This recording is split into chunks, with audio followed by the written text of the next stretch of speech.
خدا کا علم کیسے ہوا؟ کوئی کہے جناب ہم فقط اللہ اللہ کر کے یا فقط نماز پڑھ کے ہم خدا کو راضی کرتے، خدا راضی نہیں ہوتا۔ آؤ ہم جانتے ہیں کہ ہمیں خدا کا ایک ہونا معلوم کیسے ہوا۔ قرآن مجید کی آیت مبارکہ ہے اعوذ باللہ من الشیطان الرجیم، سورۃ الاخلاص کی پہلی آیت، قل هو اللہ احد، اے پیغمبر کہہ دو، اے پیغمبر کہہ دو هو اللہ احد، وہ اللہ ایک ہے۔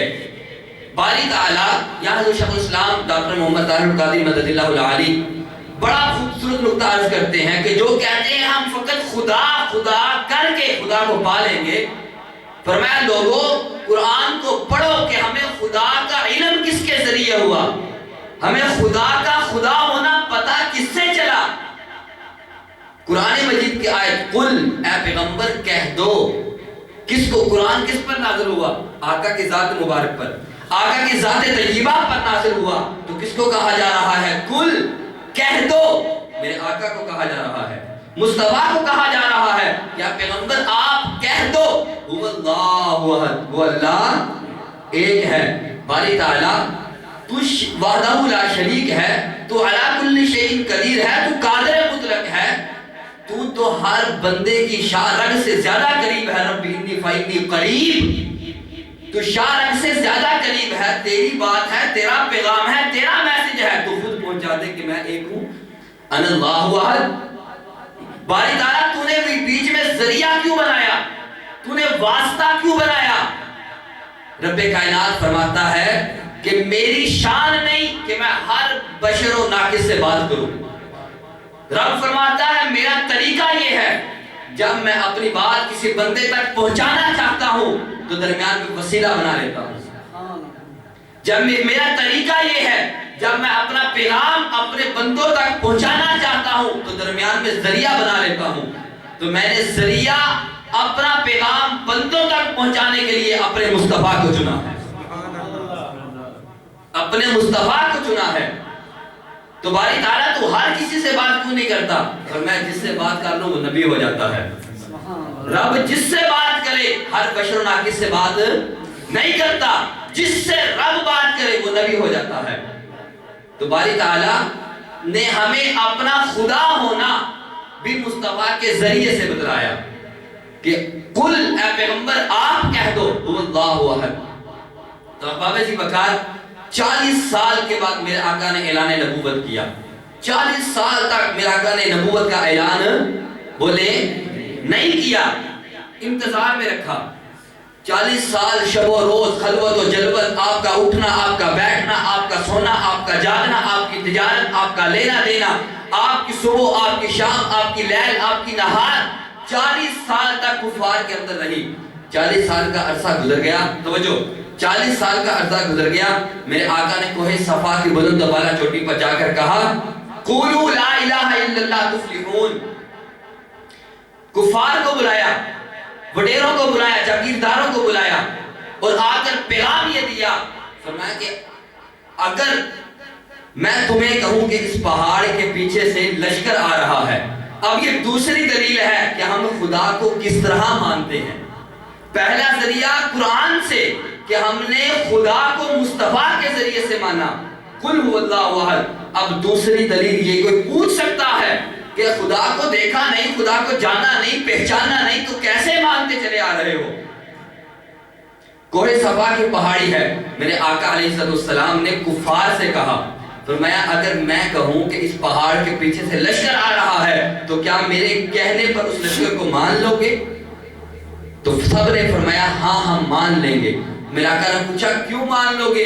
فرمایا کہ ہم نے آپ کی زبان سے کبھی جھوٹ نہیں سنا، ہم نے کبھی آپ کی زبان سے جھوٹ نہیں سنا، اس لیے آپ کے کہنے پر ہم لشکر کو مان لیں گے۔ ہم نے دیکھا نہیں، ہم نے سنا آپ کی زبان سے ہے، ہم نے سنا، ایمان لے آئے کہ آپ سچ کہہ رہے ہیں کہ اگر آپ نے کہا لشکر ہے تو ہم لشکر آنے کو مان لیں گے۔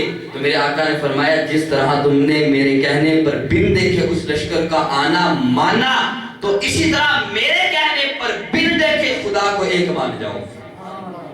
یہ جو تم بتوں کی پوجا کرتے ہو، یہ جو تم بتوں کی عبادت کرتے ہو، اپنے ہاتھوں سے تراشے ہوئے بتوں کو سجدے کرتے ہو، یہ تمہارے خدا نہیں، خدا وحدہ لا شریک ایک ہے۔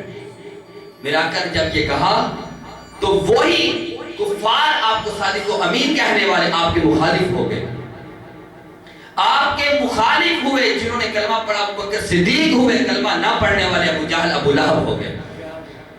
اب جنہوں نے کلمہ پڑھا، توجہ، جنہوں نے کلمہ پڑھا انہوں نے خدا کو دیکھ کر کلمہ پڑھا نہیں، مصطفیٰ کے کہنے پر، جب مصطفیٰ نے کہا کہ میرے کہنے پر بن رکھے خدا کو مان جاؤ، تو انہوں نے کلمہ طیبہ، کلمہ شہادت پڑھ کر مسلمان ہو گئے۔ تو پتا چلا کہ مصطفیٰ کے کہنے پر انہوں نے کلمہ پڑھا تو خدا کو مان لیا۔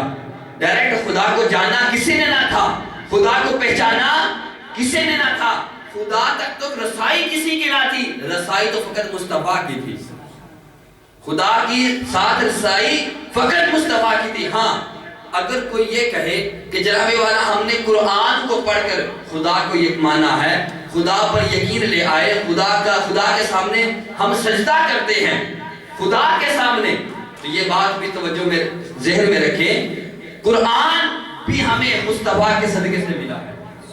قرآن کا قرآن ہونا کیسے پتا چلا؟ غار ہرا ہے، غار ہرا میں میرے آقا علیہ السلام پر وحی نازل ہوئی، جبرائیل امین آئے، سورۃ العلق کی پہلی 5 آیت مبارکہ تلاوت کی، اقرأ بسم ربک الذی خلق خلق الانسان من علق اقرأ وربک الاکرم الذی علم بالقلم۔ اس طرح پہلی 5 آیتیں نازل کی، میرے آقا علیہ السلام اپنے ہاتھ سے باہر نکلے، صحابہ اکرام کے پاس آ گئے، صحابہ اکرام کو میرے آقا نے پہلی 5 آیتیں پڑھ کر سنائیں، صحابہ اکرام کے لیے سب کلام نیا تھا، پہلی مرتبہ سنا تھا۔ صحابہ اکرام نے پوچھا یا رسول اللہ یہ کیا ہے؟ میرے آقا نے فرمایا یہ قرآن ہے۔ یہ کیا ہے؟ یہ قرآن ہے۔ تو مصطفیٰ کے کہنے پر صحابہ نے مانا کہ یہ قرآن ہے، صحابہ نے جانا کہ یہ قرآن ہے۔ قرآن کو کسی نے دیکھا نہ تھا، کسی کو کیا خبر جبریل کو کہاں سے آیا، کیا لے کر آیا، کیا لے کر آ رہا ہے، کس کے قلب اطہر پر نازل ہوا؟ میرے آقا نے بس صحابہ کرام کو پہلی 5 آیتیں سنانی تھی۔ میرے آقا نے صحابہ کرام سے کہا تھا، آیتیں پڑھ کر سنایا، تو جواب کیا دیا؟ توجہ، جواب کیا دیا؟ فرمایا میرے صحابہ یہ بولے قرآن ہے۔ تو شیخ الاسلام فرماتے ہیں لوگوں یہ جملہ میرے آقا کا کہ یہ قرآن ہے، تو یہ جملہ خود قرآن ہے یا حدیث ہے؟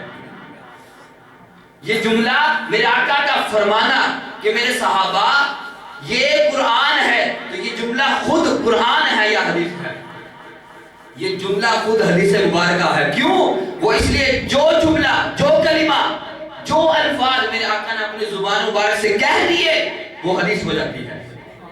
تو ہمیں مصطفیٰ کے صدقے سے پتا چلا کہ یہ قرآن ہے۔ اب ہمیں کوئی کیسے رسائی پا سکتا ہے خدا تک؟ اب آگے بڑھے، میرے آقا کے صدقے سے خدا کا خدا ہونا پتا چلا، میرے آقا کے صدقے سے ہمیں قرآن کا قرآن ہونا پتا چلا۔ اب آگے بڑھے، نماز آ گئی، نماز کے اندر رب کائنات نے فرمایا آؤ لوگو میرے مصطفیٰ علیہ السلام کی بارگاہ میں درود پڑھو۔ کوئی کہے میں نہیں پڑھتا، رب کہتا ہے میں نماز قبول نہیں کرتا۔ کوئی بتائے کہ مصطفیٰ کی ذات پر درود پڑھے بغیر نماز مکمل ہو سکتی ہے؟ اب کوئی کہتا ہے کہ مصطفیٰ غیر تھے، خدا مصطفیٰ سے جدا نہیں، مصطفیٰ خدا سے جدا نہیں۔ یہ ہمارا عقیدہ ہے، یہ ہمارا پیغام ہے کہ خدا مصطفیٰ سے جدا نہیں، مصطفیٰ خدا سے جدا نہیں۔ ارے جب خدا نے مصطفیٰ کو خود سے جدا نہیں کیا، میں اور آپ کون ہوتے ہیں؟ پورے قرآن مجید کے اندر 100 آیتیں مبارکہ ایسی ہیں، پورے قرآن میں الف لام میم سے لے کے والناس تک پورے قرآن میں 100 آیتیں مبارکہ ایسی ہیں جن میں خدا نے اپنا ذکر اپنے محبوب مصطفیٰ کے ساتھ ملا کر دیا، اور پورے قرآن مجید کے اندر ایک آیت بھی ایسی نہ ملے گی جس کے اندر رب کائنات نے فقط یہ کہا ہو کہ میری اطاعت کرو۔ ایک آیت بھی ہمیں ایسے نہیں ملے گی کہ اطیعوا اللہ، بس اطاعت اللہ کی کافی ہے، ایسی ایک آیت بھی ہمیں نہیں ملے گی۔ جہاں بھی ذکر ملا خدا کا مصطفیٰ کے ساتھ اکٹھا ذکر ملا، من یطیع الرسول فقد اطاع اللہ، کہ جس نے رسول کی اطاعت کی بس اس نے خدا کی اطاعت کر لی۔ اگر خدا نے پورے قرآن میں مولا تو نے ایک آیت، قرآن تیری کتاب ہے، قرآن تیرا کلام ہے، کلام اللہ تیرا ہے، تو اپنی کتاب کے اندر ایک آیت بھی لکھ دیتا کہ اطاعت اللہ کی کرو، تو قادر مطلق ہے، لکھ سکتا تھا۔ رب کائنات نے، حضور شاہ اسلام فرماتے ہیں، میں نے تصورات کی دنیا میں جواب سوچا کہ رب نے کہا ہوگا کہ میں آیت ایک بھی اپنی اطاعت کا ذکر اس لیے نہیں کر رہا کہ کہیں لوگ اس ایک آیت کو پکڑ کے میری طرف نہ آ جائیں، میرے مصطفیٰ کو نہ بول جائیں۔